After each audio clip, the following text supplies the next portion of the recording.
santos nga Ebanghelyo sumala ni San Mateo.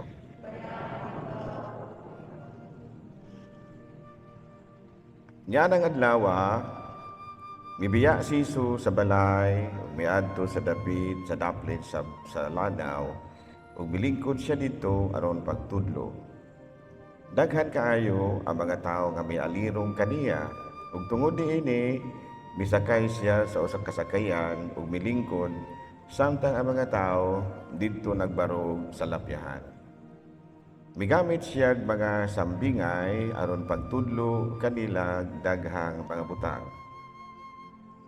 Miingon siya, may usa ka tawo nga miadto sa uma aron pagpugas. Sa pagsabot niya sa binhi, pipila niini, didto mahulog sa agianan, ug miabot ang mga langgam ug nanuktok niini. Ang uban nahulog sa yuta nga batuon ug nanurok dayon kay dili man lalom ang yuta niini. Apan pagsubang sa adlaw, nalawos lang usab dayon ang mga linghod nga tanom ug kay wala man makagamot pag-ayo, nangalaya dayon kini. Ang ubang mga binhi didto mahulog sa dapit sa mga sampinit. Nanubo ang mga sampinit o milumos sa mga tanom. Apan ang uban nahulog sa maayong yuta ug nanguhay. May nanguhay og tagatos, ang uban tag 60, ang uban tag 30. Busa pamati kamo kung kamo adunay dalunggan. Mga igsuon ko diha ni Kristo ang Ebanghelyo sa Ginoo. Manglingkod.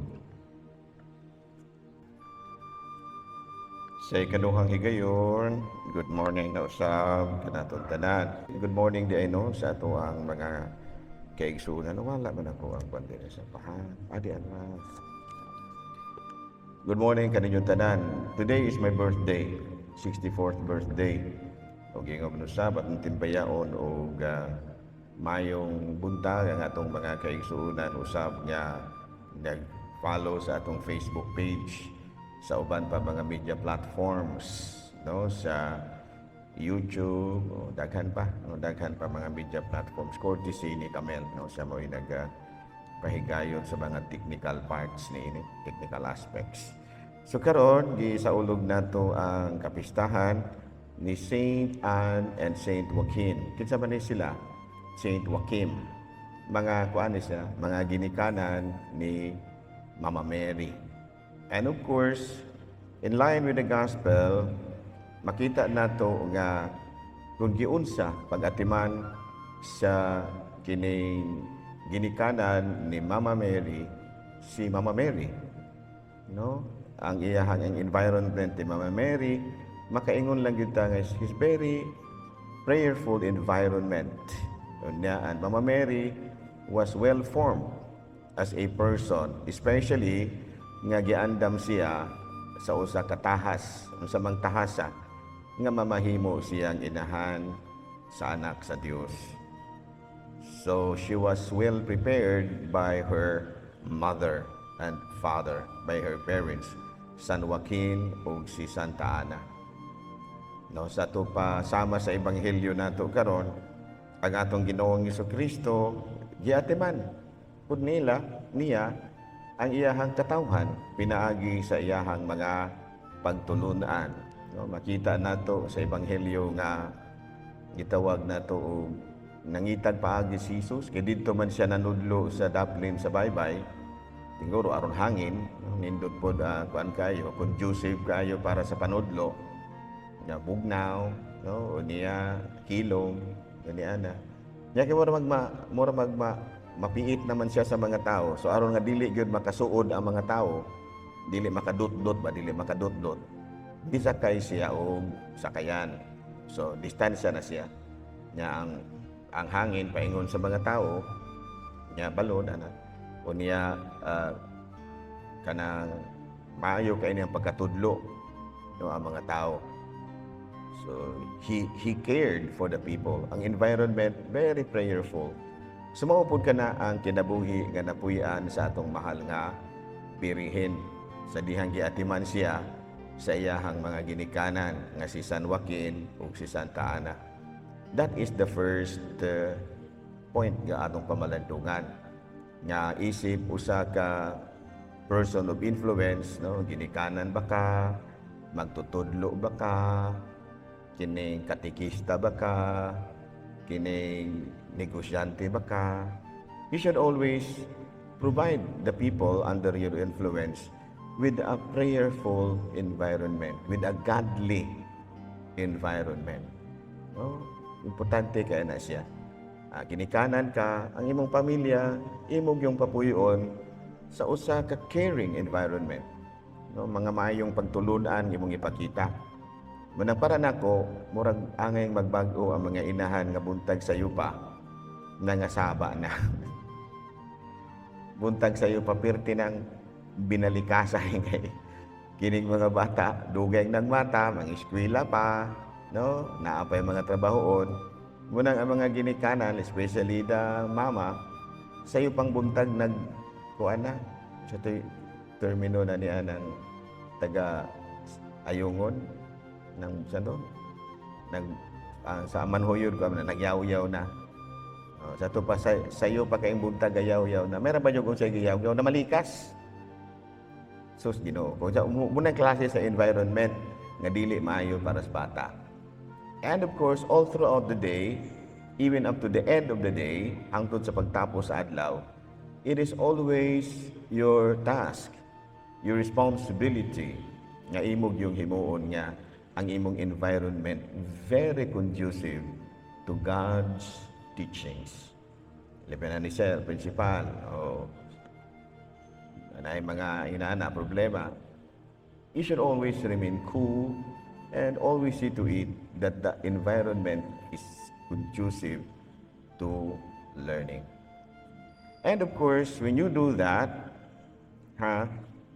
panalitan katikista ka, ayaw yung ipakita nga gisapot ka, nga magsige kang kasabaan mo ni mga bata, no na gani mga katikista nga mupadapat pagani is bata, ayaw yun na. Kaya nanudlo or baka Ginoo. Mupadapat pagani. Dapatan ni mga bata nga mga estudyante, ayaw yun. Nanudlo ka kabahay Ginoo niya mo na imong binuhatan. Dili, it is very counterproductive. And number 2, don't forget that it does not depend solely on you.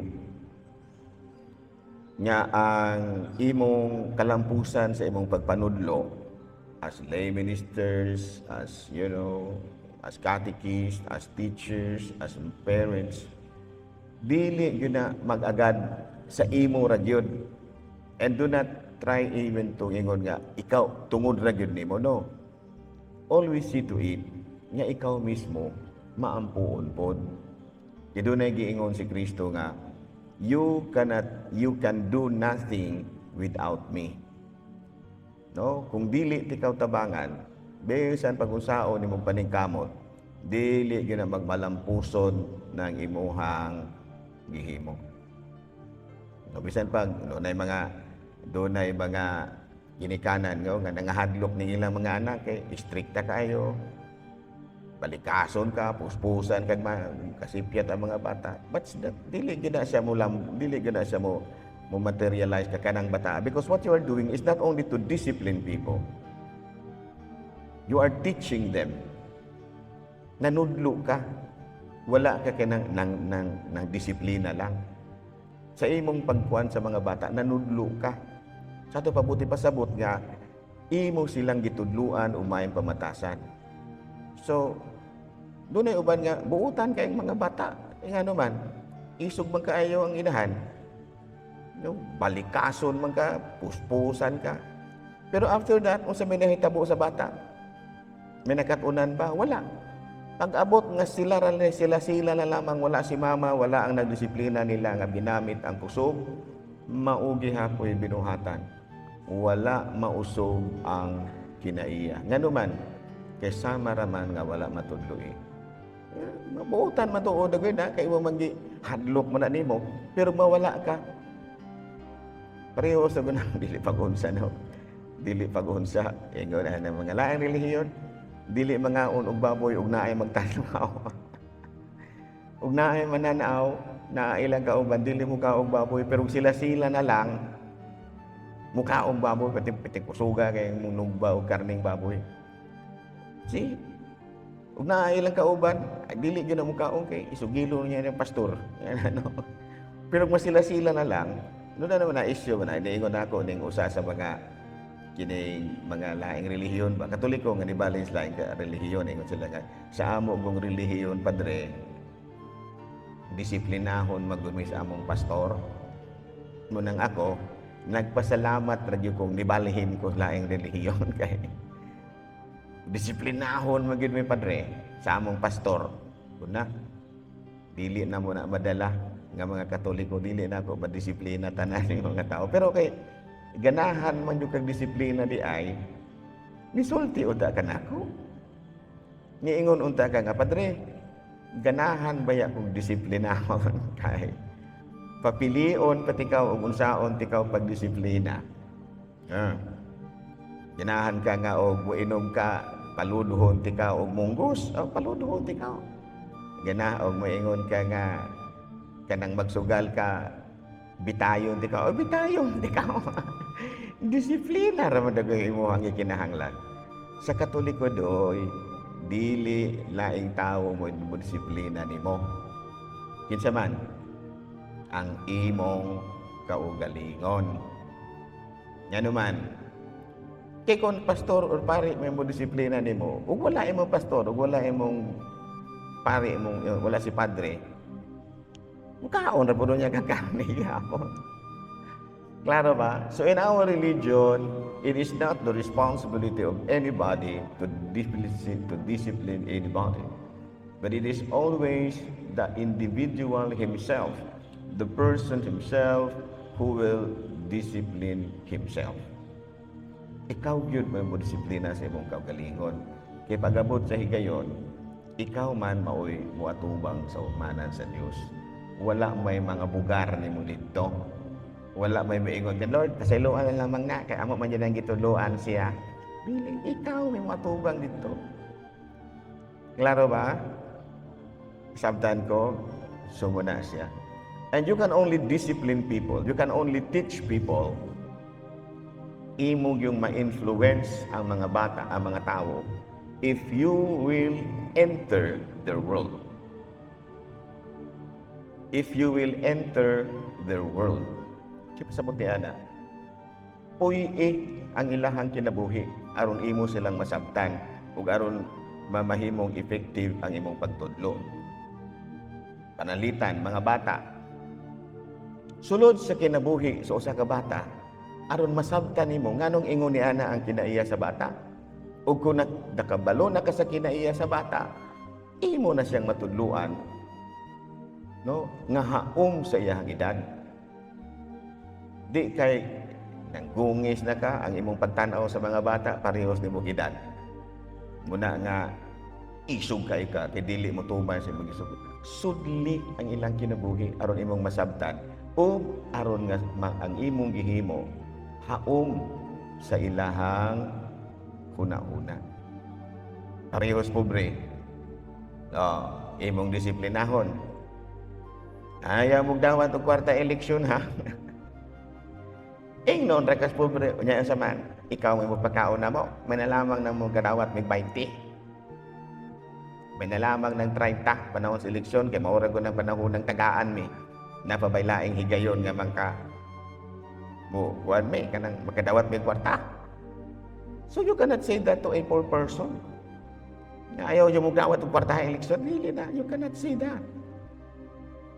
Sudli dito ug unsa kalisod sa mga tao. Ug unsa kasakit ning wala kay gikaon. Kung unsa kapait ning gihilanta ng imong anak niya wala kay ikapalit og tambal. Puy ang ilahang kinabuhi, di ba makasabot ra ka? Makasabot ra ka. Klaro?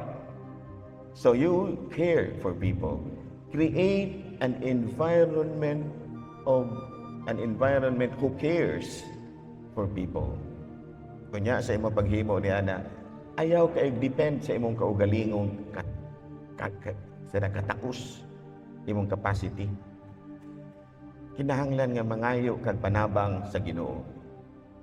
Be a prayerful person and be humble in the eyes of God.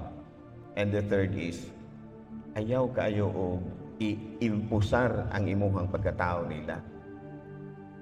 Dato ka na ay mga pobre, mga ayog limos kasabaan nimo ingno nimong tapulan mo.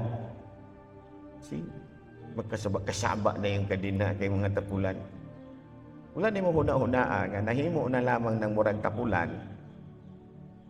Kay wala man ay laing means of livelihood. Magsige ka huna-huna kung sa imong kanon makatulog.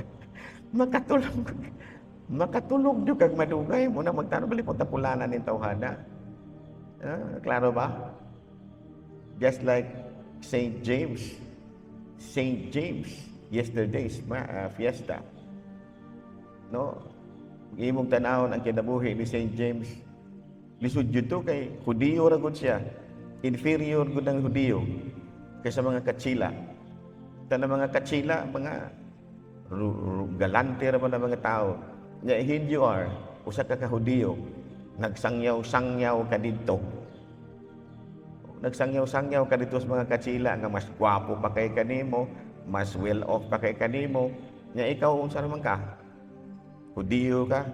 So niingon si St. James, dili na kay ko kakayaan ni. And Mama Mary entered into his world. Nipakita si Mama Mary kaniya. Ayaw nagkabalaka. Ayaw kabalaka. Kitabangan tika. Iampo tika. Padayon sa imuhang buluhaton. See, Mama Mary herself, entered into the world. Si Jesus Christ, He entered into the world of people sa iyang pagpanudlo. Wala nakabantay mo, sa chapter 13 sa atong Ebanghelyo, katrisipod, there are 31 pasubingay nga gisulti ni Kristo. Aron gyud nga makasulod si Kristo sa ilang kinabuhi. Ang iyaha mga example, masabtan gyud sa tawo.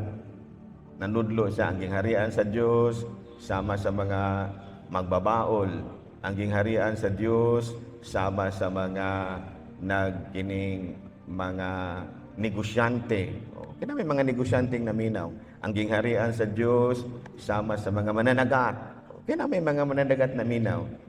By so doing, Jesus Christ entered into the world. So maupunta.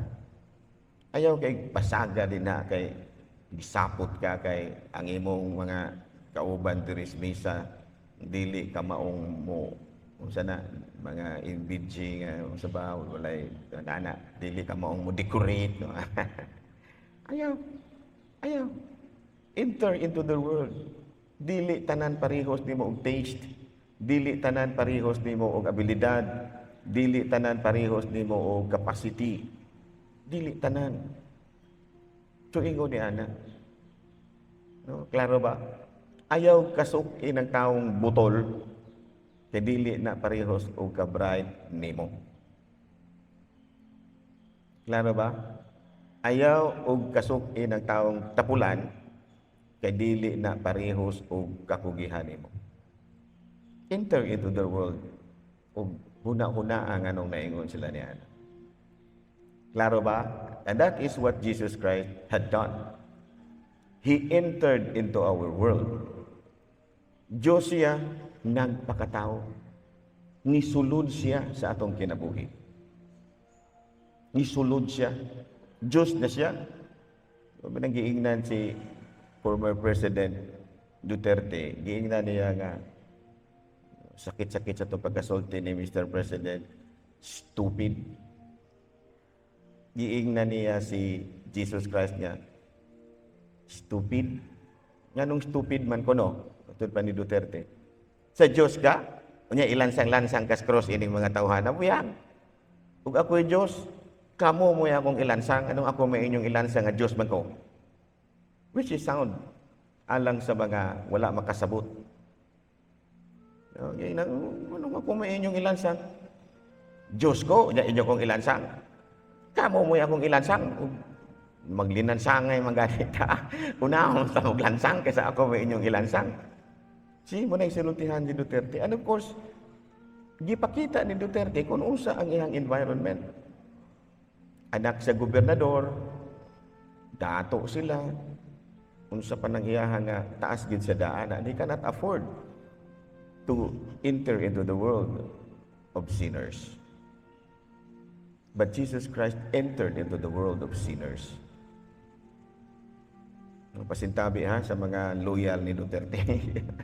Kay naara ba sa Facebook? Facebook ra ba pud nino? Ako rang gisulti because that was the truth.